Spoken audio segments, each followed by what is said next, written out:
Hi friends, Karthigai Deepam சீரியலில் 25th September எபிசோடில் என்ன நடக்குதுன்னு இப்போ நம்ம பார்க்கலாம். இந்த சீரியல் பற்றின அப்டேட்ஸ் தெரிஞ்சுக்க என்னோடய சேனலை சப்ஸ்கிரைப் பண்ணி வச்சுக்கோங்க. ஸோ இப்போ கார்த்திக் தீபாவை தேடிக்கிட்டே இருக்கார்.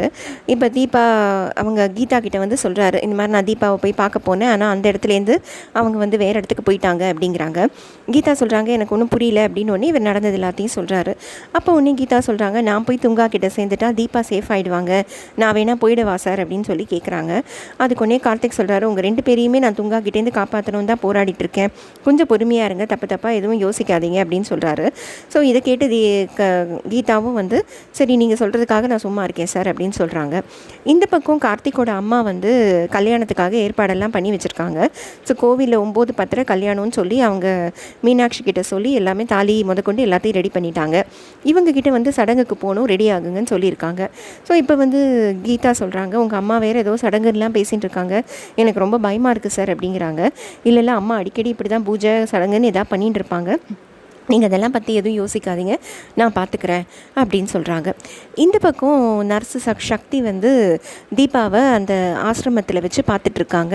அப்போ தீபா பக்கத்தில் உட்காந்து பேசிக்கிட்டே இருக்காங்க. கவலைப்படாதீங்க மேடம், நீங்கள் எனக்கு அட்ரஸே தெரியாமல் இருந்தது, உங்கள் வீட்டில் போய் சொன்னேன், ஆனால் உங்கள் அண்ணியே துங்கா ஆளுன்னு எனக்கு தெரியல.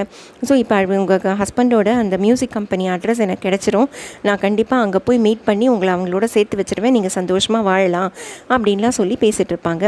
அப்போ சிஸ்டரும் வருவாங்க, பேசுவாங்க, எப்படி இருக்காங்க, எப்போ ஸ்லோவாக தான் ரெக்கவரி ஆகும் அப்படின்லாம் சொல்லி சக்தி சொல்லுவாங்க. அவங்க அப்படி பேசிக்கிட்டே இருக்கும்போது திடீர்னு தீபாவுக்கு ஒரே ஷிவரிங் வந்துடும், அவங்களுக்கு பயங்கர ஃபீவர் வேறு வந்துடும். இதை பார்த்த உடனே சக்திக்கு ரொம்ப பயமாகி அவங்க ஏதோ இன்ஜெக்ஷன் போடுவாங்க. ஆனாலும் அவங்களுக்கு ஷிவரிங் நின்றுடும், ஆனால் ஃபீவர் குறையவே குறையாது. அப்போ அந்த ஆசிரமத்தில் இருக்கிற அந்த பிளைண்ட் ஸ்டூடெண்ட்ஸ் எல்லாம் வருவாங்க. அவங்க எல்லாம் அக்காவுக்கு எப்படி இருக்குன்னு கேட்டுட்டு அவங்க எல்லாரும் ப்ரே பண்ண ஆரம்பிப்பாங்க.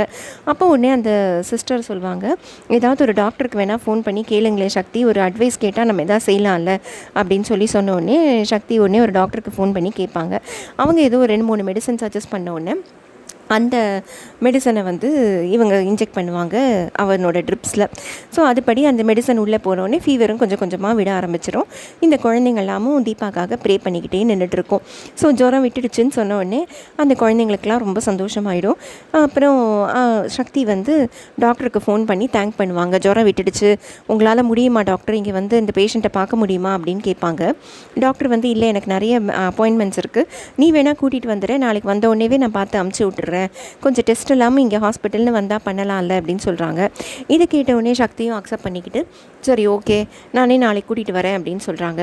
சிஸ்டரும் சொல்கிறாங்க, நீ ஒன்றும் கவலைப்படாத சக்தி, நம்ம ஆசிரமத்துக்குன்னு ஒரு ஆட்டோ இருக்குது, அதில் நான் உங்களை அனுப்பி வைக்கிறேன், அந்த டிரைவர் ரொம்ப நல்லவர், நான் சொல்லி அனுப்புகிறேன் அப்படின்னு சொல்கிறாங்க. பட் ஆனால் சக்தி சொல்கிறாங்க, எனக்கு இந்த துங்கா ஆட்களை நினச்சா தான் பயமாக இருக்குது, பட் இருந்தாலும் பரவாயில்ல, நான் பார்த்து போயிட்டு வரேன் அப்படிங்கிறாங்க. சிஸ்டர் ஒன்றே சொல்கிறாங்க, நீ அப்படியே அந்த மியூசிக் கம்பெனிக்கும் போயிட்டு வந்துடு அப்படிங்கிறாங்க. கண்டிப்பாக அப்படிங்கிறாங்க சக்தி. இப்போ அடுத்த நாள் காலையில் ஆகுது. ஸோ கோவிலுக்கு எல்லோரும் ரெடி ஆகிட்டாங்க. ஸோ அருண் மட்டும் கோவிலுக்கு ஏதோ ஆஃபீஸ் வேலையாக வெளில போயிருக்காரு அப்படின்னு சொல்கிறாங்க.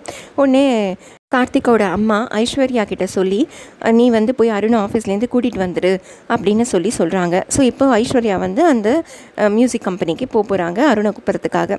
இவங்க எல்லாரும் கிளம்பி கோவிலுக்கு போகிறாங்க. கிளம்புற சமயத்தில் கார்த்திக்கோட அம்மாவுக்கு காலில் எப்படி இடிச்சுக்கிறாங்க. உடனே எல்லோரும் பயப்படுறாங்க, அவங்களுக்கு தண்ணி கொடுக்குறாங்க, இன்னைக்கு கண்டிப்பாக இந்த சடங்கெல்லாம் பண்ணணுமா அப்படின்லாம் கேட்குறாங்க. இவங்க ரொம்ப தெளிவாக ஆமாம் பண்ணியே தீரணும் அப்படின்னு சொல்லிட்டு எல்லோரும் கோவிலுக்கு கிளம்புறாங்க. இந்த பக்கம் சக்தி தீபாவை ஆட்டோவில் ஏற்றிக்கிட்டு இவங்களும் ஹாஸ்பிட்டல் கிளம்புறாங்க. ஸோ அதோடு இந்த எபிசோடு முடியுது. ஸோ இந்த சீரியல் ஃபர்தராக எப்படி போகுதுன்னு பார்ப்போம். இந்த சீரியல் பற்றின அப்டேட்ஸ் தெரிஞ்சுக்க என்னோடய சேனலை சப்ஸ்கிரைப் பண்ணி வச்சுக்கோங்க. Thank you friends.